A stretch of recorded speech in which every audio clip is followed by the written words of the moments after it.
ရဲ့အမှောင်ချမ်းရောက်ရင်တော့မင်းလိုက်နေတဲ့မြင်ဖို့လောင်ကျွမ်းပြနေမယ်ဘသူကိုချစ်ခဲ့ဆုံးလဲချစ်ခဲ့ဆုံးလဲမေးလိုက်မင်းနာမည်ပဲခုဒီကြောင်ကတန်းထပြည့်တယ်မိတ်တီလာကလောနဲ့အောင်ပန်းကနေရောင်ရွှေမျိုးတဝိုက်ကတောင်တန်းလာတယ်ပေါ်မင်းလက်တွဲပြီးနောက်တစ်ခေါက်ရှောင်စမ်းပြရသေးကိုလိုတူနေမှုရထောင်းနှခမ်းဝါတယ်ကိုကနောင်ရများစွာတဲလို့ရင်းနဲ့လူပွားကြီးလေကိုဆောင်စားခဲ့မြနာကြည့်ခဲ့မြဘသူမှမသိလေ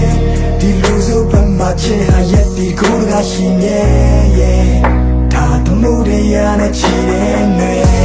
ကိုဟိတ်ခဲ့မြနိုင်